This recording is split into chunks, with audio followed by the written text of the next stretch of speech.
নওগাঁ জেলা শহর থেকে উত্তরে এবং বদলগাছি উপজেলা থেকে দক্ষিণে পাশ দিয়ে বয়ে চলা যমুনা নদী, তার তীরে গ্রামীণ পরিবেশে গড়ে ওঠা অপূর্ব সুন্দর চাঁদপুর হাট।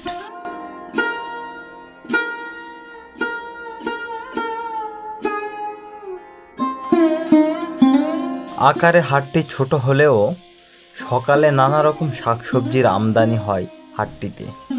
মূলত আশেপাশের ক্ষেত খামার থেকে নিয়ে আসা শাকসবজিগুলো দেখতে যেমন তরতাজা, দামেও সস্তা।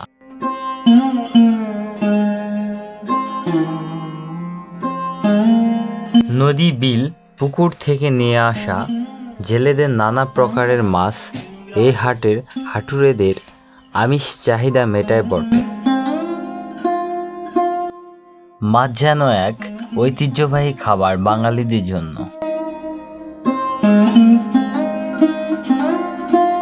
কি নেই ছোট্ট এই হাটটিতে? মশলাপাতি, তেল, লবণ সহ ঘর গৃহস্থদের দরকারিও প্রায় সকল মুদিপণ্য এই হাটটিতে পাওয়া যায়। ভোর থেকে শুরু হওয়া চাঁদপুর হাটে পটলের আমদানি হয় ব্যাপক হারে।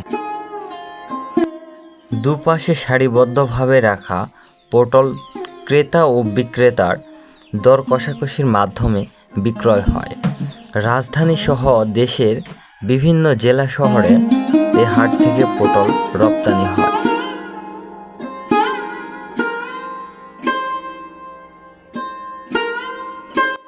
হাটুরেদের খোদ পিপাসু মেটানোর জন্য অন্যান্য হাটের মতো এ হাটেও রয়েছে নানা রকমের খাবারের বন্দোবস্ত।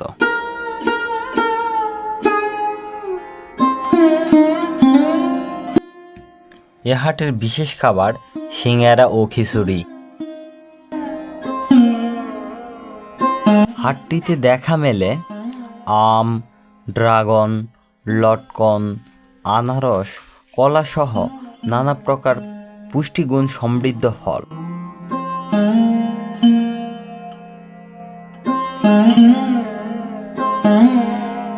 জিলেপি মিষ্টি এ হাটের ব্যাপক চাহিদা রয়েছে।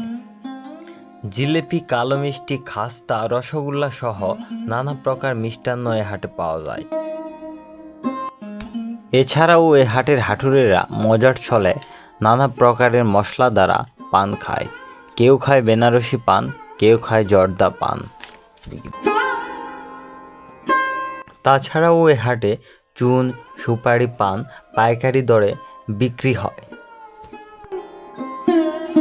বৃক্ষপ্রেমী মানুষ ও পরিবেশের সৌন্দর্য বৃদ্ধির জন্য এ হাটে রয়েছে নানা প্রকারের গাছ, আম, জলপাই, পেয়ারা।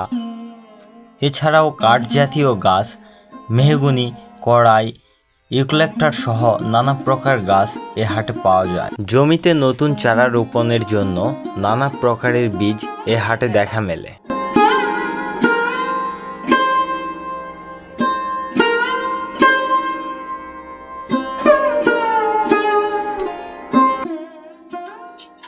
এছাড়াও এ হাটে দেখা মেলে কুটির শিল্প সহ মৃৎশিল্পের কিছু কাজ।